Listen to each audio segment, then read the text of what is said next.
Hello everyone, this is Maffumancasting, StarCraft StarBattle. We got a 6-on-6 ship on the action game with Space Eagle coming on in. Space Eagle with that carrier with those 5 interceptors. Blinking on up there is Blackheart. Obviously, you got the Boiler Blink build, as well as a Blink from Praetor Alex.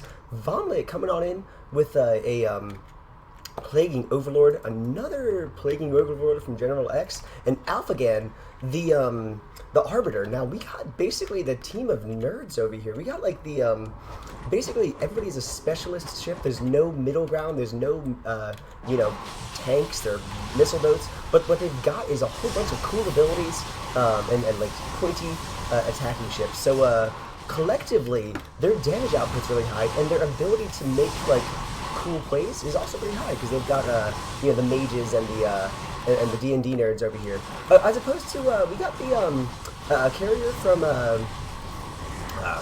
Avenger right there. Yoda coming on in. Got that frigate with those missiles. Obviously, Shiz coming on in. He's got the Overlord build as well. Plague from General X does hit him. EmraKul coming on in. He's got the kind of no abilities, just some speed and extra energy.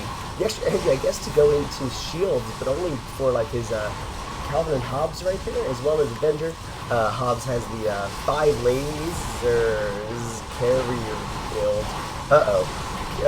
Usually 5 lasers is a great thing to get, except for carriers. Carriers are interceptor buddies, are their main thing that they do. Zaberdast, although he just got blasted with a plague right there, he's going to come on in with a bombardment, area of effect attack, and EmraKul is going to use the extra energy that he has to shield. He upgraded his energy a little bit because that's what you always do as an arbiter, and he's going to use the extra energy to be more helpful to his buddies. And we got basically like the carriers feeling each other out. The Overlords coming on in. Whenever they get the energy up, 100 energy up to plague somebody, they try to do it. And that's true on, except for Shiz. Shiz opened up with Siphon Energy as an Overlord. Okay, so that is different. I'm going to give him that. It's creative. And, it's super helpful in this situation. Unlike, something like a Heroes of the Storm situation, you don't know what your opponents have thought about, talked about before the game. He opened up with Siphon Energy to drain energy. Well, as it turns out, everybody's good to drain energy for on this team. I mean, Void Rays are, Overlords are, Space Eagle, when he gets any abilities, are going to be great to drain. So it was a good ability that is just unusual, but super going to be helpful. Definitely not going to be unused, unless he dies in the next couple minutes, which is only possible. Though unlikely. Look at him running away, coming on in. Ooh, Plague does hit EmraKul. 1 or 2 plagues on an Arbiter will almost definitely force them to start retreating or run around in a very low health situation. So we got everybody on the red side, because they didn't have any like tanks, because they didn't have any missile boats. They're gonna be in a position where they have to be a little bit more defensive. They're going to have to wait their time, they're going to have to get more money to get cooler abilities. Plague is most definitely going to help. You can see the effects of Plague on Zaberdast and Avenger makes the team want to go back, and also EmraKul makes the team want to go back, even though they're not like in mortal danger, they're just running around at half health. So, it's not that they were able to push them into a corner forever, but in the very opening salvos, usually teams with the tank will be able to push them a little bit further. But we got the blue side coming on back. Let's check out the money. We got Yoda 605, 665, EmraKul. Hobbs has 833, 894 from Avenger. Zaberdast hitting his own buddy has 8610, and Shiz, who is alive because he was hit by bombardment, has 392. So good amount of money for everybody. We're able to farm, but didn't want to push it too far, especially because they have 2 Void Rays. Void Rays are really good at doing damage over a long period of time. So if you're by your base, you're fine. If you're by their base, you're kind of in trouble there. Beautiful EMP feedback from EmraKul. The energy war is on. Shiz has Siphon Energy. There's feedback. Plagues being shot out. I wouldn't be surprised if Vomit, Shiz, and General X all end up getting the Siphon Energy. Even though I could say Siphon Energy is a little bit less helpful on average than feedback, it's still a great ability. The difference is, let's say, feedback drains up to 400 energy because he upgraded it. It was 300. He upgraded his core, so now it's 400, and does the damage at one point at basically 1700 damage total, as opposed to the Overlord, who will get 25% of the energy that he's draining. Yoda pushing on him. Yoda wants to use his missiles. Now he realizes he's the only missile boat, which gives you a long range of attack. So think like an archer in in these things. But he also has to retreat. 1.82 speed is pretty speedy. Predator Alex does not commit because he doesn't have any energy. If he had like extra energy, he could have maybe pushed further, but he also didn't want to overcommit and die. And General X, a little bit of a betrayal play right there. Predator Alex does blink on out of there, but the damage that the plane did to his own allies was outweighed maybe by the damage to the interceptors. Now it can't kill the interceptors; they just run around with only 75 damage and 75 health. Basically, their shields minus basically their hull. So it did more damage to the enemy than your friends, which is a victory. I call that a complete victory. We got feedback. Moving on into Blackheart. Blackheart's got two abilities.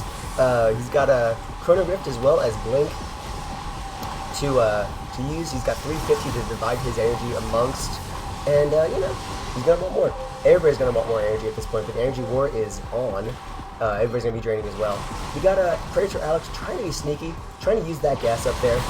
We got Zaberdass being feedbacked as well. Zaberdass, because he went for an ability, doesn't have very much health. It doesn't have any armor, and will he really be saved? I mean, EmraKul is trying to repair some shields, and will that be enough? He's got Explosive Charge does scare off Predator Alex, and the interceptors flying around did not, didn't hurt either. The Dreadnought is the tank, but he went for two high damage abilities, Bombardment as well as Explosive Charge. Not bad ideas, because they can do area of effect and Void Rays if they were cloaked, which, let's say like Predator Alex has. He can do damage even in a cloaked area with his two abilities. That's great, but at the moment it's also coming at the cost of him being tanky, so he doesn't have armor, speed, protected field, emergency shield, all good stuff to spend your $430 on. Let's see. We got Alpha Gan taking some damage, and Yoda, does have the kind of unique role of being like the longest damage dealing guy, but that's really all he has to do. So he has to kind of stay around his 9 range, not get too close, because Vomit can launch his Plague at 11 range, so it's actually a little bit more. But so he's more sustained damage versus the burst damage. Predator Alex running around. Predator Alex using the Beach Ball of Sadness. Double Beach Balls of Sadness, actually. The best way of stopping interceptors is just to slow them down. Space Eagle moving on back. Let's check out the carrier action here. We got 1.61 speed, 13 interceptors. 1.71 speed, 16 interceptors. 1.71 speed and 10 interceptors. With a Vortex. I was wondering where the extra money was not going. A Vortex is definitely going to be helpful to, like, if you're being chased by a Void Ray. It's a great emergency desperation move. You see, Shiz just used his Siphon Energy. Ooh, big blomp. The big blomp from General X was the Special Plague. He upgraded it so it cost 150 energy instead of 100 energy, but does extra damage. Shiz, you can read that Siphon Energy right there. Drains up to 300 energy, so less than 400, right? Over 10 seconds instead of immediately. But the Overlord gains 25% of the drained energy. So that's helpful. In the energy war, it's not how much energy you have; it's whether you can use it or not. we got these Tempests, the House Tempest, Zaberdast, using the bombardment, but then he chooses to cancel it, which is actually really good, because it does damage over 5 seconds, but if there's nobody that you're doing damage to, you should hit him and quit it. That's where he's using that cancel button. Very effectively, because it does channel you slightly. Oh, we got a cute little observer buddy! Hi! We got a cute little observer buddy, because, that was spawned by EmraKul, independently controlled by EmraKul, and probably set to follow 2.5 speed. And what you have to do is essentially press the D key to detect, and then the escape key, which feels wrong, to undetect. I was going to say like retech, that's not a word. Beautiful Plague. Now, that's not actually a waste. It's a Beautiful Plague on Interceptors, because the Interceptors just do so much damage, have so much health, that at 75, shields, 60 health, and that's gone, and makes them a lot more susceptible to lasers. And we got Yoda moving in. Now, Yoda has the missiles. 10 range, 7 attacks times 123. 123 times 7 is what he was doing. But he just has to, be cautious not to overextend, because he's a frigate, and they're not the biggest tanky people ever. But Zaberdast coming on back. Now, he does have the 16 armor, because he upgraded it twice. You get so much armor benefit because he's by virtue of being a tank. Where they upgraded theirs once. Let's see, anybody else upgraded theirs? Not really. No. Okay. Well, most people won't be upgrading their armor, because most of the people don't really have the same benefit of it. Interceptors moving on in. Interceptors, doing extra damage. He did use the plasma surge to give them extra health. Space Eagle is actually going to have to retreat. Space Eagle has to launch his own interceptors and be around his buddies. And will that be enough? It will not. I don't know. He's going to be in the burning and really be able to get back. EmraKul. No, Alphagan. Alphagan does use the shields to save him. Space Eagle takes a bunch of damage because the interceptors are just so good. Basically, the best defense against interceptors are more interceptors. Alphagan coming on in. Now he wants to go up close. He wants to use feedback. Doesn't want to overextend. He's got 2 people who can do damage to him. Pretty much to guarantee that if he can do damage, he's going to take some. He has to figure out when and where to do that. Hobbs, got his energy drains. Does have enough energy because he has 500 in total to use Vortex again if he has to use it. Essentially, what the answer to having your energy drained is, just to have more energy to drain. You just keep on buying more and more energy. The 500 is great because he can sustain some attack without being hurt too much. Again, pray to actually keep an eye on him. Void Rays really want to go around the side, get some sneaky stuff, but it just may not be enough because they are going to go around him. We got the blue side having some inkling that they're up there because of the farm ships, actually, and that's going to scare Praetor Alex away. They're not going to overcommit, they're not going to undercommit. They're just going to kind of scare him, say, hey, we saw you. And we got to say Zaberdast is, hopefully 16 armor is going to be enough. We got a, cloak being used, so they can't quite do damage. And the Vomlet was not able to siphon energy. He doesn't have the Sean Spotter yet, but that could be a way of getting around it. We got Vomlet moving on in. Now, because of the gas, he wasn't quite able to do it. We got more action up there. We actually even listed a Vortex which does possibly, let's see if it even has anybody. We got Praetor Alex moving on back. Praetor Alex has got energy being hurt, and the bombs are away, and Praetor Alex is taken out by Avenger. Avenger is launching those interceptors, retargeting them against the maybe Vomlet or the other Void Ray. And that was a way of taking them out. There wasn't actually anything in the Vortex, but he just ran out of energy. And these are Avengers Tempests, upgraded 9 times, so they do 320 to massive. And there's a call for double temps. Now, double cloak temps.